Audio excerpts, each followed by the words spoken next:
Hello दोस्तों, कैसे हो आप सब। मैं आशा करता हूँ कि आप सब मस्त और स्वस्थ होंगे। आज अपन इस चैनल पर इंग्लिश मीडियम के विद्यार्थियों के लिए एक शानदार बैच लेकर के आ रहे हैं। वैसे तो सीबीएसई बोर्ड के स्टूडेंट्स के जो मैथ का जो एग्ज़ाम है वो 10 तारीख को होने वाला है। तो एक बार तो उन बच्चों के लिए काफ़ी इम्पोर्टेंट जो चीज़ है मैथ की, वो इस बोर्ड के लाइव लेक्चर के माध्यम से करवाई जाएंगी। कुछ यूनिक टॉपिक्स हैं या कुछ यूनिक फॉर्मूले हैं जो अपने को एक लिमिटेड चीज़ याद करने के बाद में बेहतरीन ढंग से हम अपने कॉन्सेप्ट से क्वेश्चन को सोल्व कर पाएँ। तो आपको ये 5 या 10 या 15 मिनट का वीडियो भी आपको इसमें मिल जाएगा और लाइव के माध्यम से आपको मैथ के क्वेश्चन भी सोल्व करवाए जाएंगे। और इसके बाद में 9th के विद्यार्थी जो 10th में आने वाले हैं, उनके लिए भी एक बेहतरीन ऑप्शन खुल गया है। एक अच्छा ऑप्शन है आपके लिए कि कंप्लीट मैथमेटिक्स और जो साइंस है वो आपको इस यूट्यूब चैनल के माध्यम से आपको क्लियरली करवाई जाएगी। वैसे मेनली नीट जेईई के विद्यार्थियों के लिए, इंग्लिश मीडियम के विद्यार्थियों के लिए इस चैनल पर केमिस्ट्री भी करवाई जाएगी। 9th 10th के विद्यार्थियों के लिए फिजिक्स, केमिस्ट्री, बायो यानी कुल मिलाकर के जो साइंस है वो भी करवाई जाएगी। ठीक है, तो आज काफ़ी समय बाद में इस चैनल पे 10th के इंग्लिश मीडियम के विद्यार्थियों के लिए जो लेक्चर आएंगे वो काफ़ी बेहतरीन होंगे। यानी ये एक लेक्चर देखने के बाद में आप इस टॉपिक को दोबारा कभी पढ़ना ही नहीं पड़ेगा। इस तरीके से आपको हर टॉपिक कवर करवाया जाएगा। ठीक है, जब तक आपकी लाइव चेक कर लेते हैं कौन कौन जुड़ चुके हैं, फिर आपके टॉपिक स्टार्ट करते हैं। आज शुरुआत है काफ़ी समय, लंबे समय बाद में इसके ऊपर जो लाइव क्लास अपन लेने का प्रयास कर रहे हैं।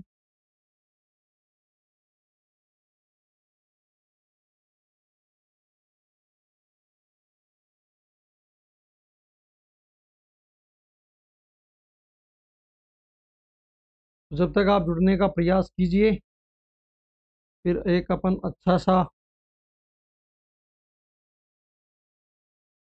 माहौल तैयार करते हैं आपके लिए, ताकि हर टॉपिक्स आपको अच्छे से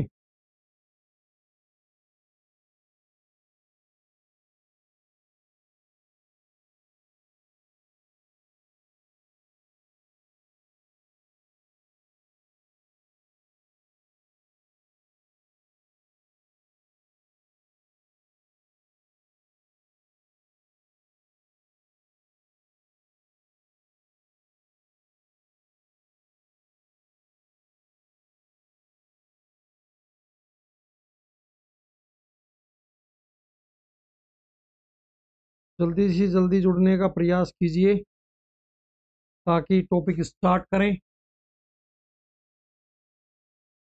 और हाँ, एक बार आपकी लाइव चेक कर रहा हूँ मैं कैसे क्या आ रही है। हाँ बिल्कुल, मुझे जहाँ तक नज़र आ रहा है काफ़ी बेहतरीन है।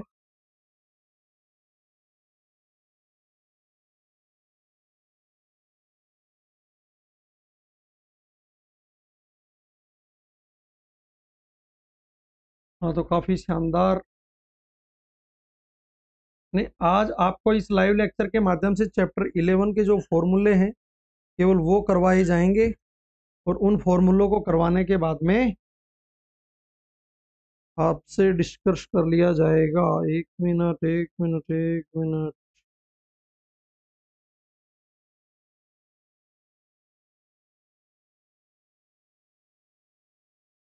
ठीक है जी, हाँ जी, स्टार्ट करते हैं।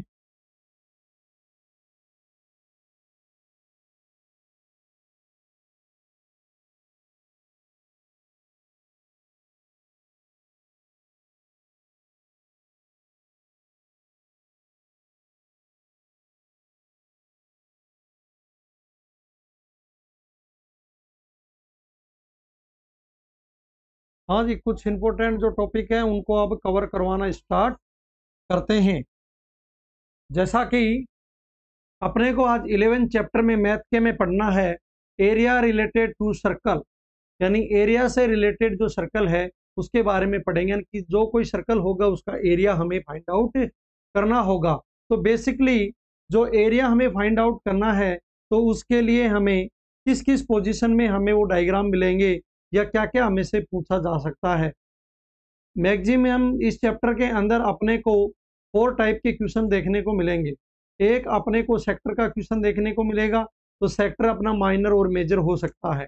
एक अपने को सेगमेंट का देखने को मिलेगा जो माइनर और मेजर हो सकता है। यानी कुल मिलाकर के 4 हमारे को क्वेश्चन देखने को मिल सकते हैं, 4 टाइप के क्वेश्चन। तो इनमें अपने को क्या क्या फंडे यूज करने हैं, कैसे कैसे हम इनको सोल्व करेंगे, उस चीज को अपन स्टार्ट कर लेते हैं। जैसा कि हम सबसे पहले देखेंगे कोई सर्कल, ये कोई आपके पास सर्कल है, तो इस सर्कल का एरिया फाइंड आउट करने के लिए, जो सर्कल होगा इस सर्कल का एरिया फाइंड आउट करने के लिए हमारे पास एक तो होता है एरिया ऑफ द सर्कल का formula, area of the circle, area of the circle का फॉर्मूला पाई आर स्क्वायर। और जो हमारे पास इसकी सरकमफेरेंस है एक फॉर्मूला उसका बनता है, यानी सर्कल की जो सरकमफेरेंस होगी, सरकमफेरेंस, उसका फॉर्मूला 2 पाई आर। यानी कुल मिलाकर के कोई भी सर्कल हो, उस सर्कल की जो सरकमफेरेंस है, चारों तरफ की जो उसकी जो बॉर्डर लाइन है, ये जो बनी हुई है, इसकी हमें लेंथ फाइंड आउट करनी हो तो हमें फॉर्मूला 2 पाई आर यूज करना पड़ेगा। ठीक है, और हमें इसका अगर एरिया निकालना है तो पाई आर स्क्वायर यूज करना पड़ेगा। अब इसी के साथ में कुछ और काम की चीजें हैं, जैसा कि अगर आपसे कोई कहे कि पाई की वैल्यू, तो पाई की वैल्यू के लिए हम या तो 22/7 ले लेंगे या फिर हम पाई के लिए 3.14 ले लेंगे। कुछ ये चीजें हमें याद करनी होंगी। ठीक है, अब इसी के अंदर अगर हमें कुछ और एक्स्ट्रा चीज के लिए कह दे कि √2 की वैल्यू क्या होगी, तो 1.14 आप इसकी वैल्यू ले सकते हैं। लेकिन जनरली आपको इसके अंदर √3 की वैल्यू की ही जरूरत पड़ेगी, तो √3 के लिए आप 1.7 ले सकते हैं। आपको ये चीजें क्वेश्चन में दी जाएंगी, गिवन होंगी क्वेश्चन में कि पाई की वैल्यू आपको क्या लेनी है, 22/7 यूज करनी है या फिर आपको 3.14 यूज करनी है। जो क्वेश्चन में गिवन हो उसी को अपने को यूज करना है। अगर क्वेश्चन में 3.14 नहीं गिवन है या 22/7 नहीं है तो आपको 22/7 को यूज करना होगा। और √3 की वैल्यू या तो क्वेश्चन में गिवन होगी, नहीं होगी तो 1.3 आप यूज कर सकते हो, या मतलब 1.7 और आगे कुछ जगह 1.3, यानी इन दोनों में से कोई वैल्यू आप यूज करोगे। क्वेश्चन में जो गिवन होगी उसको आप ध्यान में रख करके यूज कर सकते हो, ताकि अपना एग्जैक्ट जो आंसर है वो उन्हीं के अकॉर्डिंग आ जाए। हाँ, अगला पार्ट, इसी के अलावा अपने को एक ट्राइंगल देखने का मिलेगा, ट्राइंगल, ये ट्राइंगल। अब ट्राइंगल आपके पास, ये ट्राइंगल की 2 पोजीशन होंगी। एक पोजीशन आपको ट्राइंगल की मिलेगी राइट एंगल, ये राइट एंगल है। राइट एंगल का मतलब है 90 डिग्री, 90 डिग्री। एक एंगल ये कितने का हो गया, 90 डिग्री। जैसे सपोज दैट ABC, तो राइट एंगल का मतलब 90 डिग्री और इसका एरिया फाइंड आउट करना हो तो 1/2 इंटू बेस इंटू हाइट, ये हम यूज करेंगे। 1/2 बेस इंटू हाइट, ये इसका बेस हो गया और ये इसकी क्या हो गई, हाइट हो गई। तो 1/2 बेस इंटू हाइट हम इस ट्राइंगल के एरिया के लिए क्या करेंगे, फॉर्मूला यूज लेंगे। और सर ये तो बहुत ईजी है, हमें पता है, लेकिन आपको कोई ऐसा ट्राइंगल दिखे जो राइट एंगल ना हो, कुल मिलाकर के उसका वो इक्विलेटरल हो, यानी इक्विलेटरल का मतलब कि उसका एंगल ये 60 डिग्री हो, ये 60 डिग्री हो और ये भी 60 डिग्री हो, यानी इक्विलेटरल ट्राइंगल हो, इक्विलेटरल ट्राइंगल हो। तो हमें जो फॉर्मूला यूज करना होगा वो होगा √3/4 इंटू साइड स्क्वेयर। ये ए क्या है, ये यहाँ से यहाँ की डिस्टेंस ए है, ये इधर के भी जो डिस्टेंस है, ये जो लेंथ है, ये ए है, ये भी ए, यानी वन साइड, यानी इसकी ऑल साइड क्या हो गई, आर इक्वल। ये ऑल साइड आपको क्या मिलेंगी, इक्वल। जैसे सपोज दैट ये 12 सेंटीमीटर मिल गई, ये भी 12 में मिल गई, ये भी 12 में मिल गई, तो ऑल साइड आर इक्वल, तो अपन मानेंगे उसको क्या, इक्विलेटरल ट्राइंगल। और इक्विलेटरल ट्राइंगल में क्या होगा, हमें फॉर्मूला √3/4 इंटू ए स्क्वायर का यूज करना होगा। अब इसकी जगह आपको अगर ऐसा दिख जाए कि यही इक्विलेटरल ट्राइंगल है, लेकिन इसके अंदर 60 की जगह 120 है, 60 की जगह क्या है, 120 है, 120 डिग्री, ये भी 120 डिग्री और ये भी 120 डिग्री, तो कौन सा, तो भी उसको हम इक्विलेटरल ट्राइंगल ही मानेंगे। और इक्विलेटरल ट्राइंगल होगा तो या क्या होगा, √3/4 इंटू साइड स्क्वायर। ये हमें कुछ पोजीशंस इसमें देखनी होंगी उसके अकॉर्डिंग हम फॉर्मूले यूज करेंगे। आपने अभी तक ये 3 चीजें सीखी होंगी कि area of the circle pi are square होगा, ठीक है, हमें रेडियस फाइंड आउट करनी है। सरकमफेरेंस आपको गिवन है, तो आप क्या कर सकते हो, उससे सरकमफेरेंस से रेडियस निकाल सकते हो। जैसे सरकमफेरेंस एक क्वेश्चन में आपको इसी के चैप्टर 11.1 के जो सेकंड क्वेश्चन है, यानी find the area of A quadrant of a circle whose circumference is 22 centimetre, तो उसमें आपको रेडियस नहीं दिया हुआ, उसमें क्या नहीं दिया हुआ, रेडियस नहीं दिया हुआ। रेडियस नहीं होगा, सरकमफेरेंस होगा, तो यहाँ सरकमफेरेंस रखोगे जितनी वैल्यू गिवन है, और उसके बाद में आप उससे रेडियस फाइंड आउट कर सकते हो। जो रेडियस मिलेगी उससे आप अपने जो 4 टाइप के क्वेश्चन पूछे जाएंगे 4 टाइप के, उसमें वैल्यू रख करके आंसर निकाल सकते हो। चलो अब ट्रायल करते हैं कि वो 4 टाइप के 4 टाइप के क्वेश्चन कौन कौन से हैं। इसको बिना मिटाए इसको हटा देता हूं, इसकी कोई जरूरत नहीं है। हाँ, तो फर्स्ट टाइम का जो क्वेश्चन होगा वो हमें फर्स्ट टाइप का क्वेश्चन देखने को मिलेगा, किसका, सेक्टर का, सेक्टर। लेकिन सेक्टर भी 2 मिल सकते हैं, एक हमें मिलेगा माइनर सेक्टर और एक हमें मिलेगा मेजर सेक्टर। माइनर और मेजर 2 टाइप के क्वेश्चन ये हो गए। एक हमें मिलेगा सेगमेंट, सेगमेंट, और जो सेगमेंट होगा वो भी हमें माइनर मिल सकता है और वो हमें मेजर भी मिल सकता है। यानी सेक्टर और सेगमेंट 2 टाइप के क्वेश्चन हमें देखने को मिल गए। और 2 टाइप के क्वेश्चन से हमें क्या चीज समझ में आई कि जो हमें जितने भी क्वेश्चन होंगे या तो इस चैप्टर से रिलेटेड वो सेक्टर के होंगे या सेगमेंट के होंगे, लेकिन उनके अंदर आपका डाउट ये होगा कि सर ये ट्राइंगल का, ये राइट एंगल, इक्विलैटरल ट्राइंगल, क्या मतलब है इनका, जरूरत क्या है इनकी, क्या रिक्वायरमेंट है। तो इनकी रिक्वायरमेंट हमें ये है कि सपोज दैट हमें वो इजीवियम ये पूछ लेता है, क्या लैग आ रहा है क्या, हाँ, हमें इसके अंदर एक चीज ये देखने को मिले कि ये एरिया, इसका आपने सर्कल का एरिया निकाला तो सिंपल लगा लिया, लेकिन इसी में आपको एरिया ऑफ द सेक्टर पूछ ले, तो जैसे कि ये पॉइंट है, सेंटर पॉइंट ये हो गया, तो ये जो कंप्लीट एरिया है जिसको मैं इस तरीके से गहरी लाइनों से ड्रॉ कर देता हूं, ये हो गया सेक्टर, ये हो गया सेक्टर। और कौन सा सेक्टर है ये, minor sector, minor sector, minor sector हो गया। लेकिन हमें पता है माइनर सेक्टर में कि इसका हमें यहां से यहां तक क्या होगी, रेडियस, ये भी क्या होगी, रेडियस, और ये क्या होगा, कोई ना कोई एंगल होगा जिसको हम थीटा से रिप्रेजेंट करेंगे। तो मुझे बताओ ये जो थीटा है, थीटा रखा अपॉन कंप्लीट कितना होता है, ये 360 होता है, थीटा अपॉन 360 डिग्री इनटू ये जो सर्कल है इसका एरिया का वो क्या होता है, फॉर्मूला पाई आर स्क्वायर। यानी हम इस फॉर्मूला से area of the minor sector निकाल सकते हैं, pi are square theta upon 360 degree. इस फॉर्मूले से हम माइनर सेक्टर निकाल सकते हैं। यानी ये जो माइनर सेक्टर है इसको निकालना बड़ा इजी है, इसके लिए हमें कुछ एक्स्ट्रा चीज यूज करने की जरूरत नहीं पड़ी। जो माइनर सेक्टर है इसके लिए हमें कोई भी एक्स्ट्रा चीज की रिक्वायरमेंट हमें नहीं हुई। यानी इसका मतलब ये हुआ कि सर हम क्या पाई आर स्क्वायर थीटा अपॉन 360 से area of the minor sector निकाल सकते हैं, हाँ बिल्कुल। लेकिन अब दिक्कत तो अगले पॉइंट में है कि सर मेजर सेक्टर कैसे फाइंड आउट करेंगे। तो मेजर सेक्टर का मतलब क्या है, मेजर जो सेक्टर है इसका मतलब है कि ये जो ऊपर का जो एरिया है इसको बोलेंगे हम area of the major sector. यानी क्या है, मेजर, तो ये हो गया मेजर सेक्टर।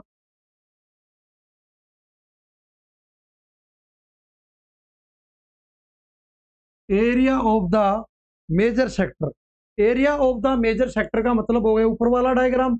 तो आपके दिमाग में ये कॉन्सेप्ट होना चाहिए कि सर ने हमें एरिया ऑफ द सर्कल का फॉर्मूला पाई आर स्क्वायर बताया है, और एक हमें area of the minor sector का जो फंडा है पाई आर स्क्वायर थीटा अपॉन 360 बताया है।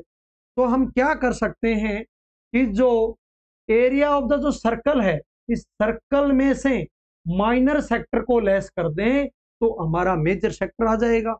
बिल्कुल। बोल कैसे? इसमें हम क्या करेंगे, जो हमारे पास एरिया ऑफ द सर्कल यानी पाई आर स्क्वेयर है, इसमें से हम लेस कर दें area of the minor sector यानी pi R square theta upon 360 degree. इसमें से इसको लेस कर दे तो हमारे पास ये वैल्यू मिल जाएगी area of the major sector. तो दो कॉन्सेप्ट क्लियर हो गए। आपको इन दो कॉन्सेप्ट की तरफ ध्यान देना है, क्योंकि अभी इतना टाइम नहीं है कि हर क्वेश्चन को हम करते हुए चले, लेकिन इतना टाइम हमारे पास सफिशिएंट बचा हुआ है कि कॉन्सेप्ट को क्लियर करके जो हमारे सीबीएसई बोर्ड जो 10 तारीख को हमारा जो मैथ का एग्जाम होगा उसमें 95 से ऊपर हम निकल सकते हैं। और इस क्लास को क्लास 6 से लेकर के 10 तक का बच्चा कोई भी देख सकता है। हर बच्चे के लिए ये वेरी वेरी इंपॉर्टेंट है। ठीक है। हाँ, तो अगले पार्ट की तरफ चलते हैं। बोल सर हमने सेक्टर को तो फाइंड आउट कर लिया, क्लियर हो चुका। सेगमेंट की बात करते हैं।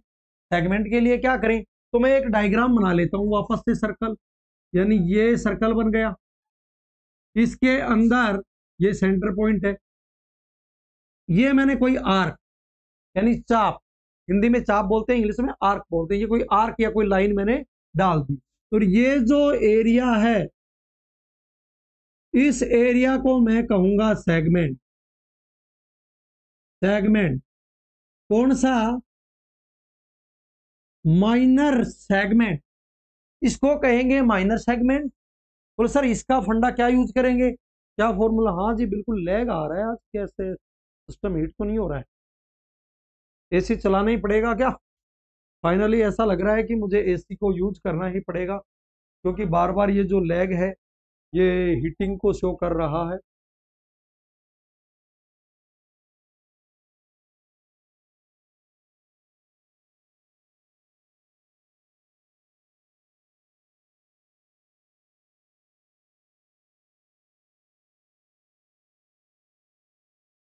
हाँ जी बिल्कुल, ये जो बन गया माइनर सेगमेंट।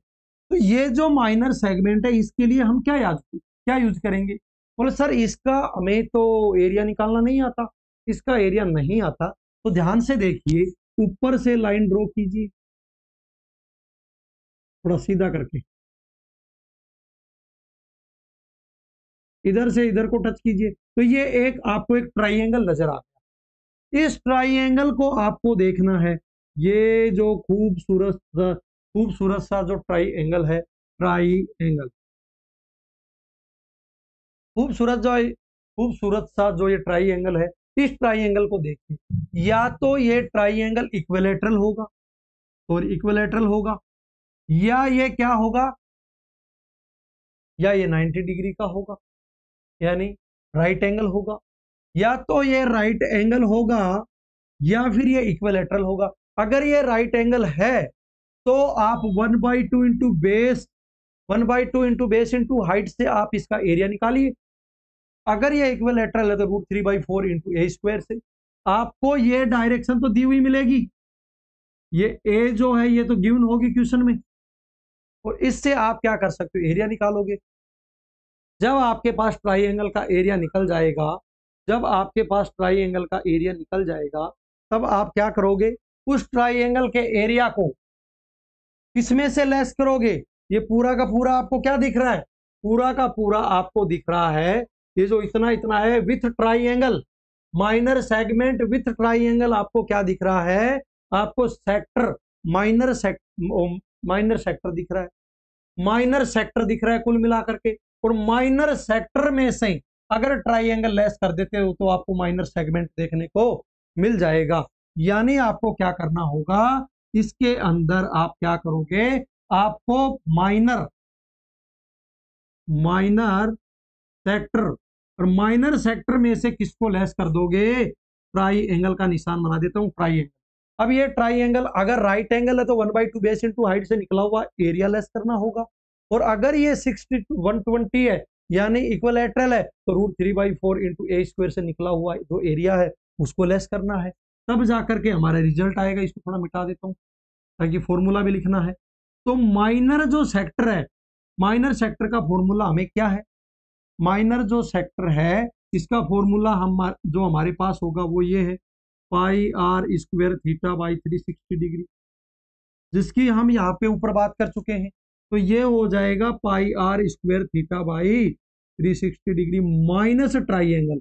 और ट्राइएंगल के लिए आपको पता है कि इक्वलेट राइट एंगल है तो ये, और इक्वलेटरल है तो ये रख करके लेस करोगे आपके पास माइनर सेगमेंट का एरिया मिल जाएगा। माइनर सेगमेंट का आपके पास क्या मिल जाएगा भाई, एरिया मिल जाएगा। ठीक है, क्लियर। अब अगला पार्ट इसी का कि सर हमें अगर यहां पे पूछे सेगमेंट माइनर की जगह मेजर सेक्टर, अरे मेजर सेगमेंट तो सेक्टर नहीं सेगमेंट, तो मेजर जो सेगमेंट होगा वो कौन सा है, तो ये कंप्लीट जो एरिया होगा जिसमें ये जो ट्राइएंगल भी इंक्लूड हो गया, ये होगा कौन सा, मेजर सेगमेंट। और मेजर सेगमेंट जब हमें फाइंड आउट करना हो तो बहुत अच्छी खुशखबरी की बात है कि हमने जिस माइनर सेगमेंट को निकाला है, माइनर सेगमेंट को इसमें से लेस कर देंगे। किसमें से लेस कर देंगे भाई, किसमें से लेस कर देंगे, इस सर्कल में से लेस। सर्कल का जो फॉर्मूला है ना आपके पास πr², इस सर्कल में से हम लेस कर देंगे। ये जो कंप्लीट सर्कल होगा, कंप्लीट सर्कल में से हम इस एरिया को लेस कर देंगे, हमारे पास आ जाएगा मेजर सेगमेंट। यहाँ पे लिख भी देता हूं कि मेजर सेगमेंट के लिए हमें क्या करना होगा, πr² में से किसको लेस कर देंगे, माइनर सेगमेंट को लेस कर देंगे। माइनर सेगमेंट इसको लेस कर देंगे, जो वैल्यू बचेगी वो हमारे पास मेजर सेगमेंट की आ जाएगी। जो वैल्यू हमें बचेगी वो वैल्यू किसकी आ जाएगी, मेजर सेगमेंट की आ जाएगी। क्लियर, यहां तक चारों के चारों कॉन्सेप्ट समझ में आ गए। बस इस चैप्टर के अंदर टोटल हमें ये 4 टाइप के यानी 4 टाइप के क्वेश्चन ही देखने को मिल सकते हैं। भूलना मत, minor sector, major sector, formula एक यही याद रखना है, जिसको मैं वेरी वेरी इंपॉर्टेंट बता देता हूँ, ट्रिपल स्टार लगा देता हूँ। इस फॉर्मूले से ही नीचे वाला बन जाएगा।